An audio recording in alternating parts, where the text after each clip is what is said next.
Yo, what's going on, y'all? It is your boy Paul Duke here. We're back with another video on the Paul Duke 316 channel.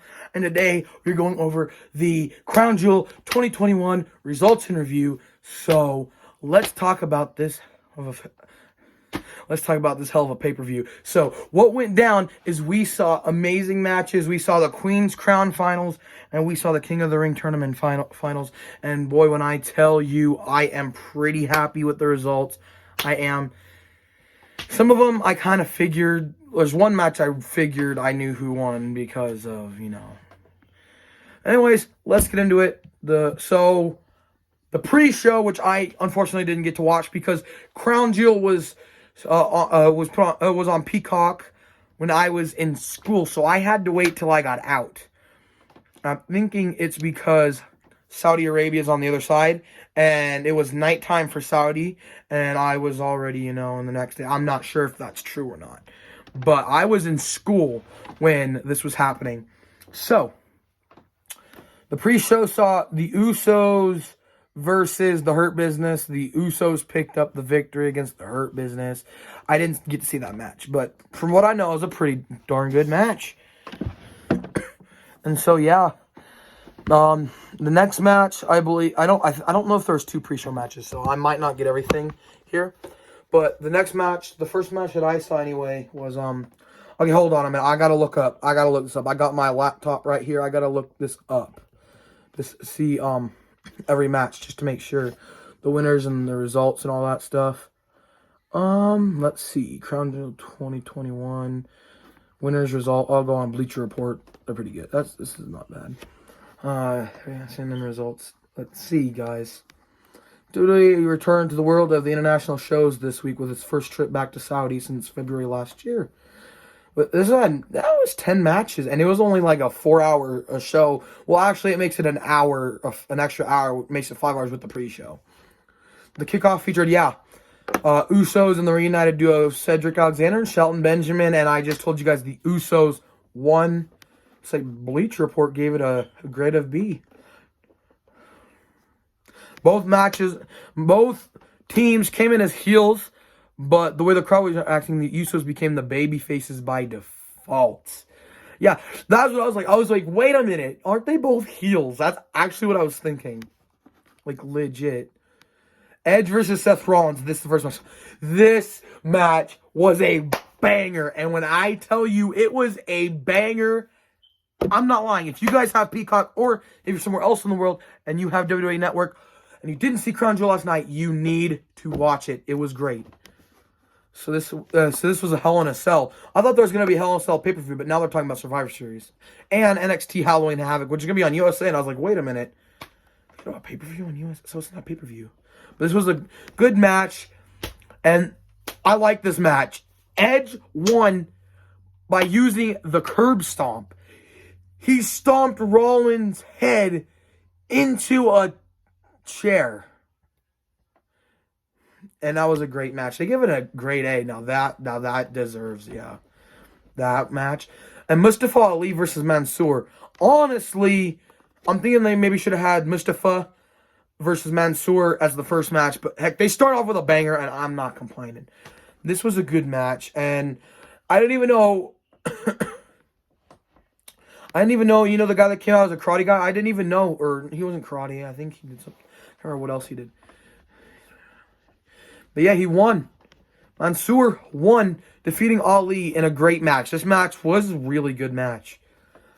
And the crowd had Mansoor's back. If you want to know, the crowd was firmly behind Mansoor, and they were booing Ali. Most of the people, I think, were booing Ali. There's probably a few people that were cheering Ali on. Because there's always the people that, cheer on the other guy. The next match, RKBro versus Styles and Omos. This was a great match, too. The Raw Tag Team title match was up next, and we saw a hell of a match between Riddle and Randy Orton versus Omos and Styles. And they give it a grade B, man. It was still a good match. But, now, this is awesome. This is what happened. Riddle turned things around some cases. Okay, let me see. He brought Orton to hit a double team. He almost hit the RKO. But this was a good one. Omos and Riddle tagged in, and the bro ran into the big man. Oh, yeah, he ran to a brick wall. It was hilarious. He just ran right up to Omos. He was trying to take Omos. But they got Omos off the ropes, and then AJ Styles, I can't remember if it was it Riddle?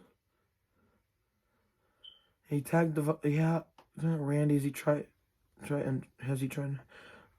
tagged and countered a phenomenal form with an RKO out of nowhere. And then Riddle tagged in and hit a floating bro for the win to retain the championships. That was a good match. They give it a great B-. I would give it just a straight up B. That was a great match. There was now what people don't understand is, yes, you see all the independent wrestlers, you see a lot of other wrestlers that are really good, and you also see the ones that look sloppy in the ring, but they know what they're doing. And even in WWE, I'm going to say this right now. If you guys do not know this, everyone thinks, oh, it's all professional, there's no mistakes. There's plenty of them. I've seen so many bloopers, so many botched moves. And people, when they say botched moves, like, yeah, just one. That doesn't mean something's going to happen all the time. But next up, besides that, we have Queen's Crown Finals, Doudrop versus Zelina Vega. Now, when I first heard of this, I got spoiled by a notification. I was like, oh my God, now I know who's winning. Because at first, before I even saw the spoiler and I knew it was Doudrop versus Zelina Vega, I thought Doudrop was going to win. I thought wrong when Zelina Vega was the true underdog. And she beat Doudrop. She ended it. They give it a C+. She ended it. She ended it with they call it the code red. It was I think it was a Sunset Power one, if I'm not mistaken. And she was able to pin Doudrop for the 1, 2, 3. I think it's because it's not Doudrop's time. They're probably, hopefully, if WWE does it right, they're preserving Doudrop. And then if Zelina Vega, becomes the women's champion, because now she's guaranteed a title shot. If she becomes champion, then maybe they'll have Doudrop versus Zelina Vega for the championship. Or Doudrop could, change something up. Who knows what's going to happen? We don't know yet. Because WWE can pull a swerve on us. Goldberg versus Bobby Lashley. This match, I was rooting for Goldberg the entire time. At first, I really thought Lashley was going to win. No. Goldberg's like, no. He hits him with a jackhammer. He hits him with a spear, hits him with a jackhammer. Doesn't go for the pin. I was like, oh my God. Oh no. Lashley's going to win this, isn't he? All of a sudden, he takes it to the outside. Like the early going, Bobby Lashley had a chain in his hand. He just whopped Goldberg once in the head. But Goldberg was out of the gate fast. But Lashley had the upper hand for a while. But after Goldberg hit that jackhammer, he ends up putting Lashley through the barricade. Now I wasn't expecting that, and they just wrestled everywhere because this is a false count anywhere, no holds barred. After that, they end up all the way at the entrance ramp, and at the very end, Hurt Business came out trying to attack Goldberg. Goldberg wasn't having it, and he took both Cedric Alexander and Shelton Benjamin out. And after that, Lashley was the last one standing. There's nothing that Lashley had left, and Goldberg ended up spearing Lashley off of the entrance ramp through some tables that were covered with cloth or whatever. 1, 2, 3 seconds later, Goldberg won. B-. I don't think that's a B-. It was probably just a solid B, maybe an A-. And then Finn Bálor versus Xavier Woods, the King of the Ring final. This match was lit. This match was great. And when I say great, I'm not lying to you guys. I'm really not. So basically, I don't remember much from the match, but okay, here we go. I'm gonna start from here. The pair traded some basic holds to start. They upped the aggression, but kept it technical as they went back and forth with the counters and reversals. It took a few minutes of grappling before Finn Bálor hit the first strike with a chop to the chest. Woods hit a super kick for a close 2 count. They traded strikes until both men went down after Bálor hit an overhead kick to Xavier Woods. Woods rolled him up for a close 2 count, and then the tag team specialist hit a textbook. Oh, so Woods hit a superplex. That's right. Woods hit a superplex, and it only gave him a near fall. And then after Woods avoided a coup de grace, he hit his trademark flying elbow from the rope, and he won the King of the Ring finals. And I was rooting for him. And if you guys saw the video, I was like, Xavier Woods better win the King of the Ring. And I'm glad he did. He deserves it. Because now not only Kofi Kingston and Biggie are WWE returning champions, but I think Xavier Woods is eventually going to win that championship. They're finally giving him that push he needs to give it a B+. I agree with that. I really do.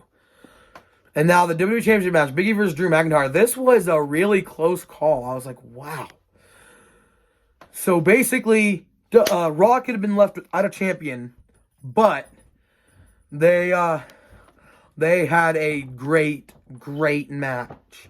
And I almost thought Drew was going to win this match after a few times.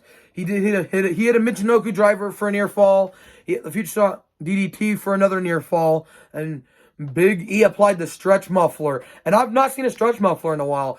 And he was this close to making Drew McIntyre tap. But after Big E ducked the Claymore kick, he couldn't avoid the second, but he was able to kick out of the Claymore kick. And then Big E hit the final big ending of the match. And 1, 2, 3, Big E retained his championship. And they give it an A-. I agree with that as well. It was a hell of a match. And hopefully we get to see some more matches now that the draft's taken effect. Okay, now this match was also... This match, I was like, oh my god, no. Sasha's going to win. Oh my god, no. Bianca's going to win. Oh no, Bailey's going to... Becky Lynch is going to... Why did I say Bailey? That was weird. I think it's because I was thinking of Sasha Banks. Anyways, the SmackDown Women's Title Triple Threat. This was a great match overall, to be honest. They couldn't have put it a better way. I don't think they could have. This was a long and grueling match, too. All three of them, they all had plenty of near falls. This is a great match. But at the very end of the match, Lynch stole the win with a roll up. I can't remember. The man she put both of them in a disarmer. I think, and Bianca Belair, I think she pinned Sasha Banks, and I believe Bianca was out of the ring.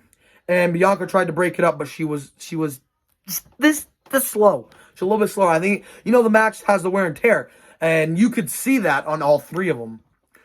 And I think they all three had a second wind. And then the main event to close out the show, Roman versus Brock for the Universal Championship. And when I say this was a banger, it was a banger. I was fed up with the result. I really was. At the very end I was like, wait, what's happening? Why him, and who's he going to hand the belt to? Because Lesnar accidentally knocked the ref out when he hit an F5 to Roman Reigns. And I thought he was going to give it to Brock. I was like, wait, no way. He's going to give it to Brock. And they toss it in the ring. He's like, you know what to do with it. You know what to do with it. And Brock Lesnar grabbed it from Roman. I think, if I remember, didn't he? Yeah. So basically what happened, he picked it up. Brock got up. And both men went down with the spear. And then I told you Heyman threw the title in and Brock got it. And then the Usos came down, hit a double super kick. And then Reigns nailed Lesnar with the title. And another ref ran in and made the count for the pin. Heyman looked stunned and left with the bloodline as they made a speedy exit. They gave it a B. I kind of agree with it. It was a pretty good match, to be honest. It was a good lengthy amount of time match. But that was the results and review for WWE Crown Jewel 2021. It was a hell of a show. And I really enjoyed it. I really did. When I watched it Thursday night. I watched it before I went to sleep. It was a great event.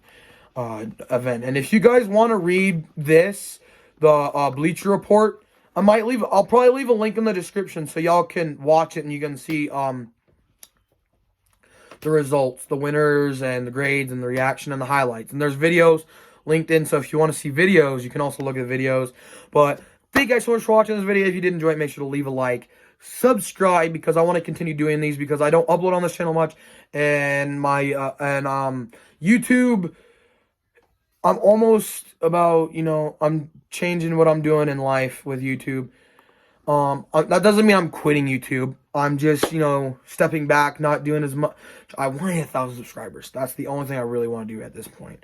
I would love to have 1 million. If I do become a famous pro wrestler, that's my dream, then I'll probably get that goal. But that's not what I'm worried about right now. But leave a like, subscribe for more videos like this, and I'll see you guys later. I got to get out of here.